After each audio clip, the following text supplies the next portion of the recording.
Welcome to another program of Globalist. On today's program we have illusionist and mentalist Daniel Raven. Keep watching.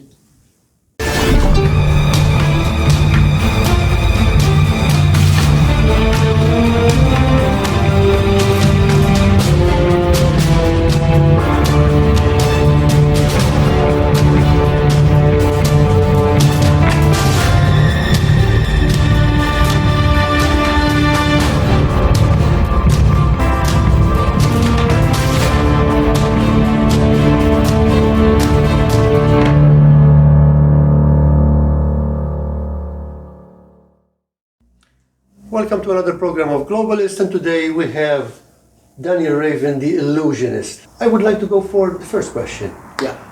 How did the name Raven come about? Name, yeah. From where did it come? That's a very funny. And who is exactly Daniel Raven? So the audience will have some grasp of who you are. So I've been performing magic for the past 18 years. I started when I was 12. Now they're 18 as of as of today. When I started, obviously I started as a hobby. You know. So you started when you were just a kid? Yeah, 12 years old. I mean, preteen. I started performing for family, for friends. It was a hobby, and I liked it. Then when I turned 17, 18, I started to realize that I can actually make money from this performing. And normally, you start from kids shows. So I started performing for kids, and as the demand started growing slowly but surely, so I said, okay, I like my name Daniel. But I was never really that fond of the surname. So I said, okay, let me change my surname, just my surname. I was like, what should I change it to? And I went on the internet and I started brainstorming. I found out that I used to wear a lot of black, more than I used to now. I was very rocker, and I passed through that rocker era, right? I used to wear a lot of black, so I was like looking up stuff on the internet, and I came across two breeds of birds, a crow and a raven, which look pretty similar. I said, okay, Daniel Crow. I said to myself, okay, sounds like I'm related to Russell Crowe or something like that. So I'm like, okay, let's say Daniel Raven. There's a nice ring to it. But I don't just trust my. I said, okay, let me share it with a couple of people, see what they think. They told me, yeah, it sounds cool. Fast forward 12 years later, now the brand is 12 years old. But I think for an illusionist, for a magician, it's good to have like a stage name. Some people have it, some people don't. I mean, it's a choice. I don't think it's something necessary, but yes, if you have to look the magicians of a couple of centuries ago, they'd be like the great Danton, the great or something like that, or magical.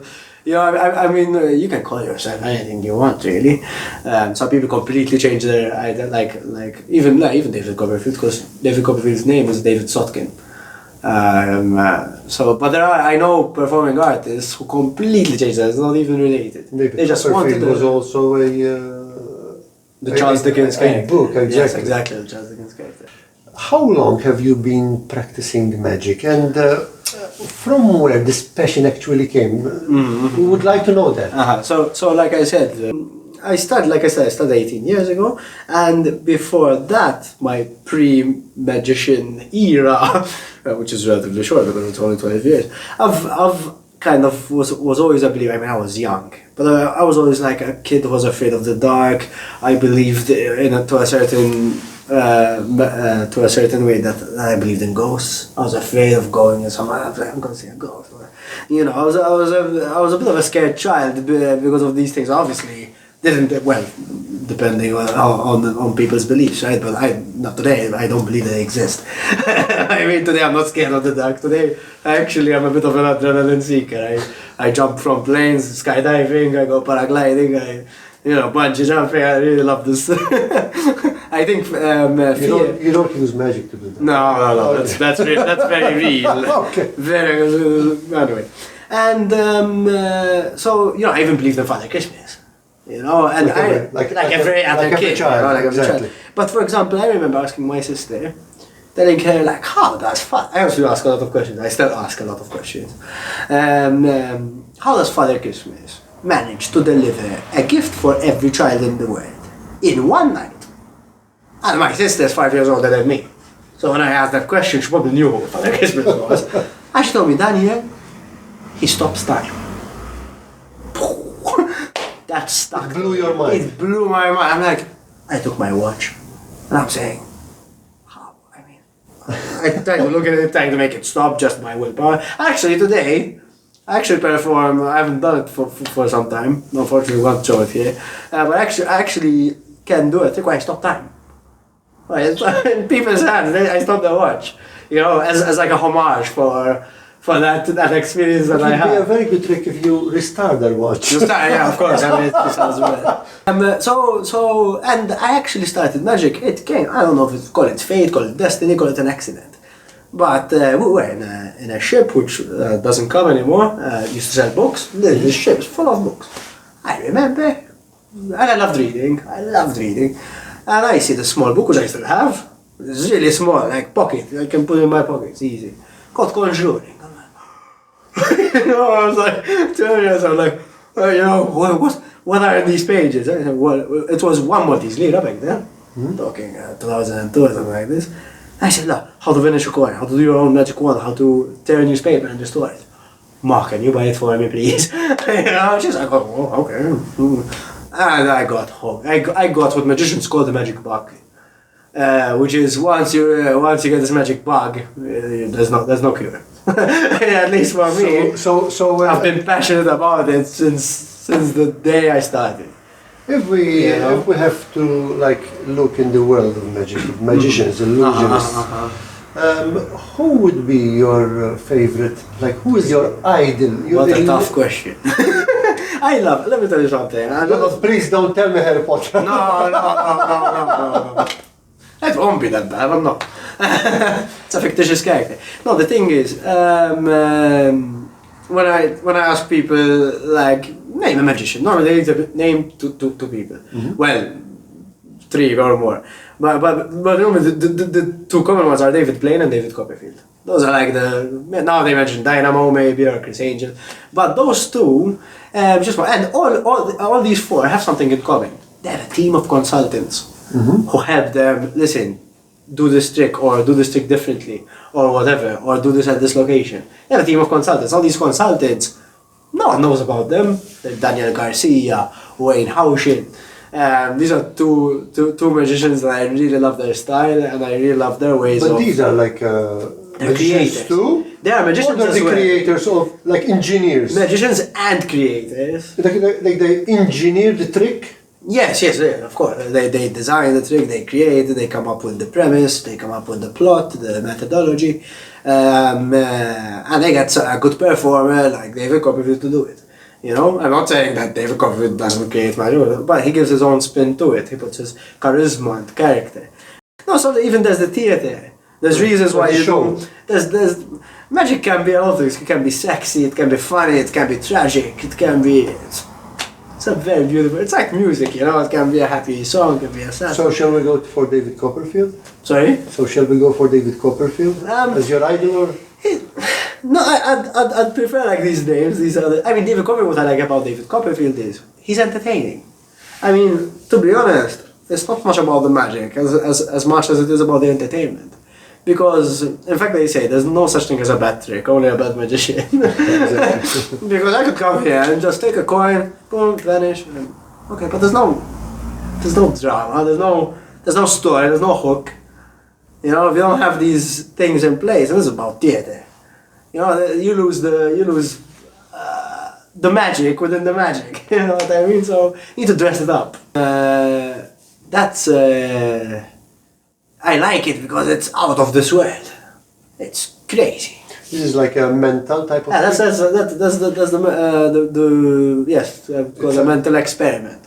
Mental experiment. I mean, I like to do 2 different branches of, let's say, performances. Either magic, the sleight of hand stuff that looks pretty, it amazes, it can be funny, it's surprising, it's shocking, and then like the mentalism. sort of performances, where it's more about the mind reading, about influencing. And this is, how can I say, it's about something. When I introduce my show, when I do a mentalist show, I introduce myself as using my five senses to create the illusion of a sixth, which is intriguing in a way. How exactly do you do that? That's the question. That's the question. I mean, is it just a magic trick, or there is like more to it? There's a lot of things at play. I mean, because I get this question a lot as well. There's so many things at play that if you're a good performer and you know what you're doing, you're so far ahead from the audience. It's not even fair. It's like I like to, and I don't want to sound arrogant, but it's true. Sometimes you have like a racetrack of 100 meters, and you're already on the 90th meter, and the other guy is just going to start going to run, and you're already 10 meters down the finishing line. Yeah, no. It's like you're far ahead, as in there's so many things going on. If the performer is performing the right way, there's so many things going on. It's hard to catch up. Now, unless you take a performance and you analyze it and dissect it and do a ton of research on it and spend a ridiculous amount of hours trying to figure out how it's done. You're not just going to say, unless obviously something goes wrong. According to you, Daniel, which is the hardest trick or the hardest illusion for a magician to perform? The hardest trick for is the trick that they're going to start doing. They're going to start practicing. Obviously, if you had to press me for like a genre or a kind of trick, probably the toughest tricks to do are the ones that involve a certain risk of life. I remember, for example, Houdini had this magic trick which he used to do. He used to chain himself and like drop in water, and then he tried to escape. Yes. It's like the escape trick. I mean, for example, they used to do what you're saying, and the most infamous one, I think, the trick which has probably killed more magicians or performers to date on stage than anything else, is the bullet catch. Literally, the plot is someone takes a gun, shoots a bullet to the magician, shoots their face, and the magician supposedly catches them between the teeth. This trick is still performed today, and much more safely than it used to be performed before. I mean, there was probably the most famous magician to ever have a fatal accident because of this trick is Chung Ling Su, who I believe the guns were supposed to when they put the bullets down. I don't know the exact details because I'm not an expert in this sort of stuff, but apparently the bullet should come out from another end of the gun, and it didn't. It got lodged in. So all the guns, if there were 4 guns fired, blanks, which means nothing, just gunpowder, and the bullet that got stuck actually went out and hit him in the lung. There you go. And in fact, this guy actually, it's strange because he's actually I believe he's British or American. I forgot. But he's not Chinese. He just acts Chinese. His act has that Oriental feel, and he only broke character when he got shot. He said, "I've been shot." And they closed the curtains, took him to hospital, which was a long time ago. And they said, if I am dead, I shot in the lung. So we can say that I think apart from the entertainment and the tricks that a magician does, I mean, there's always an element of danger. The life-threatening ones, yes. Especially if you do a risking like... for example, I want to do one where I'm tied in a straitjacket and hoisted 50 meters up in the air and that's the only danger I have there, if I play my cards right and do all the necessary safety precautions, is that I won't escape in time, the blood will go down my head and I will lose consciousness. But I won't die. Unless I'm left there, you know. But for example, I've seen performers. They do the strange escape whilst being lit on fire. That's an element of danger. Some things look more dangerous than they actually are, but still, things can go wrong. You know, I don't normally perform these sort of things. When I perform, I mean, the market demands that. You know, when I perform, I don't really go off with fire and big chains. You know, my specialty is actually close-up magic, not really stage. I mean, I like to perform magic right underneath people's eyes. At the moment, in the present, are you preparing or maybe doing some events, or maybe in the near future? I mostly right now for the past I think 3 years, it has mostly been I'm on television. I'm a resident magician for a Sunday game show, normally broadcasted at noon. I do some guest appearances on other TV shows, but that's like my regular gig. I do a lot of kid shows because that's the market, you know. And then I do a lot of I perform everywhere. I mean, I've performed at weddings, I've performed in bars, restaurants. I normally get invited. I don't really have a lot of public shows because some people tell me, "Oh, let me see you in public."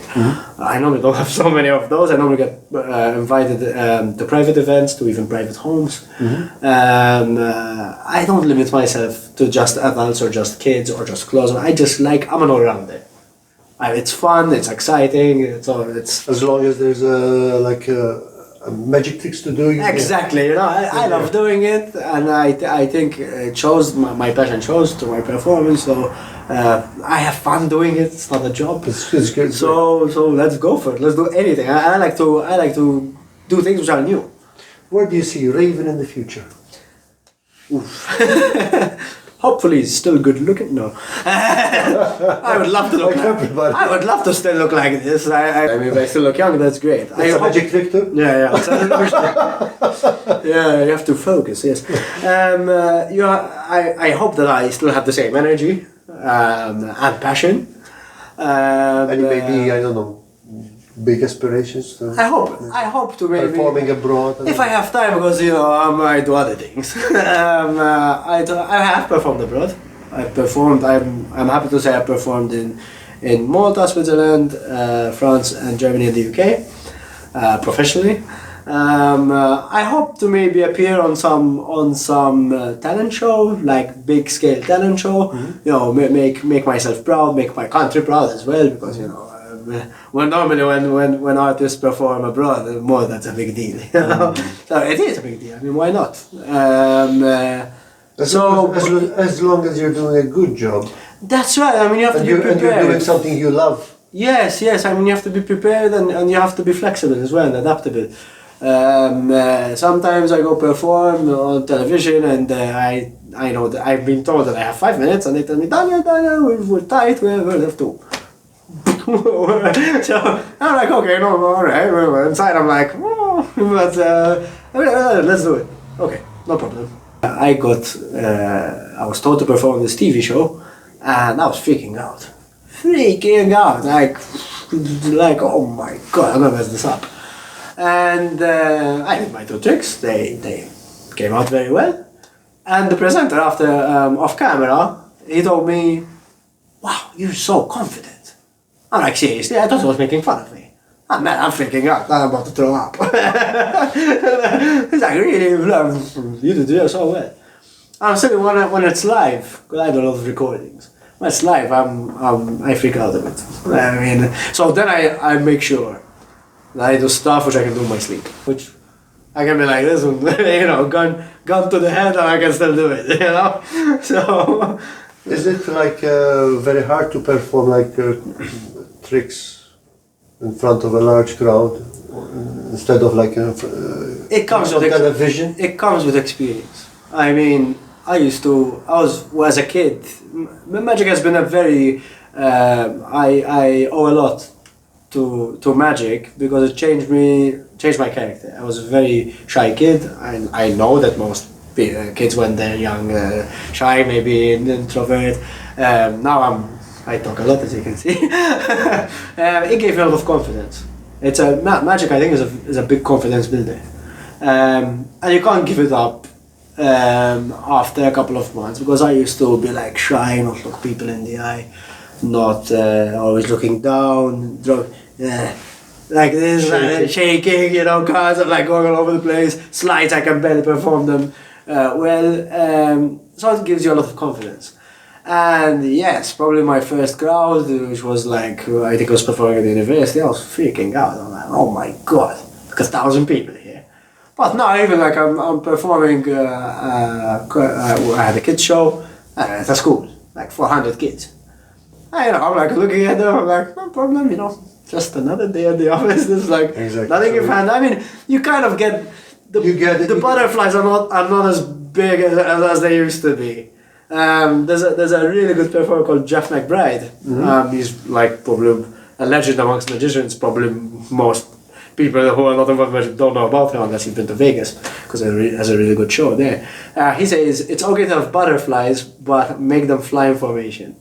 That's beautiful. Yeah. I mean, when he said it, I'm like, that comes with experience. Wow. That comes with experience. Yes. You have to. The more you fail, and the more the shows you do with no confidence, the more confidence you build. Daniel, can you like perform some kind of magic trick for the? Let me. Did you prepare something today? Yes, of course. I've always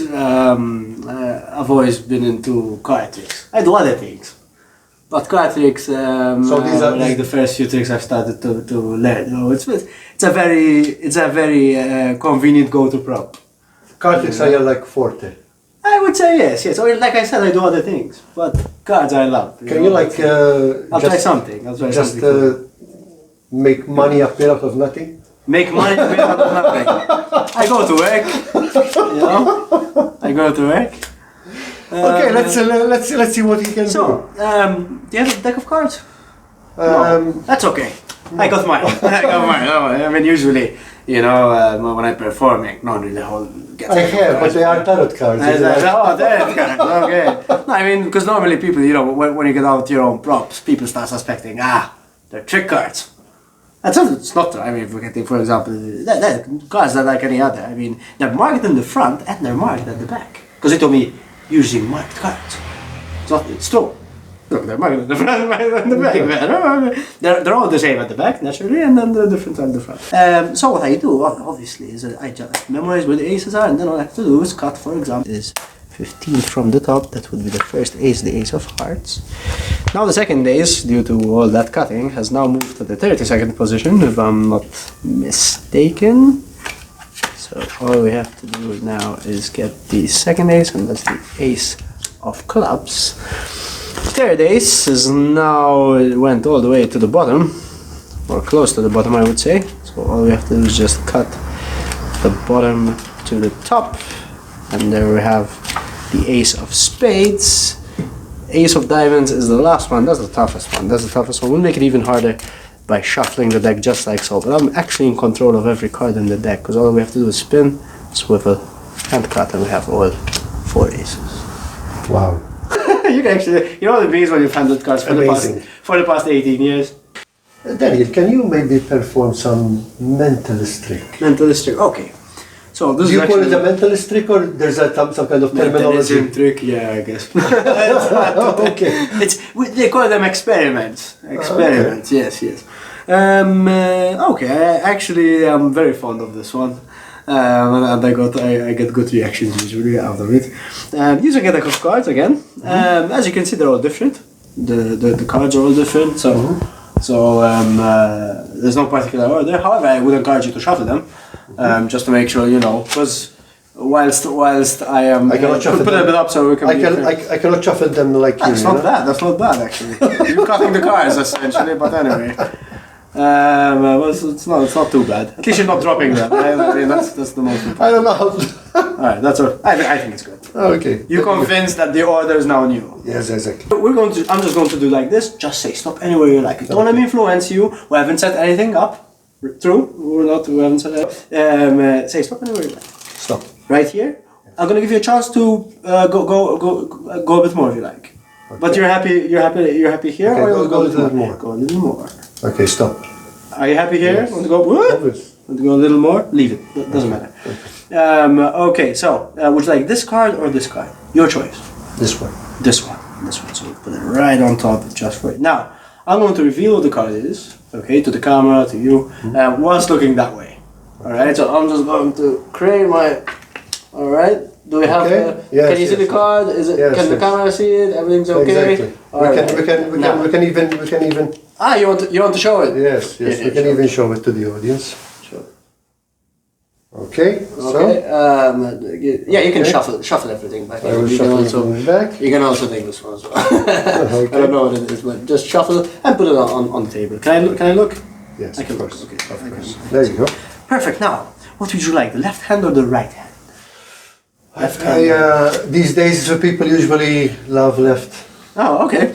So that's my left hand. What we're going to do now is you're going to take my fist just like so and squeeze. Okay. With this one? Yes. With your strongest hand. With your strongest hand. Okay, so that has to be done. Okay. And squeeze as much as you can. As much as you can. Is that all you have? No, I'm joking. I don't want to hurt you.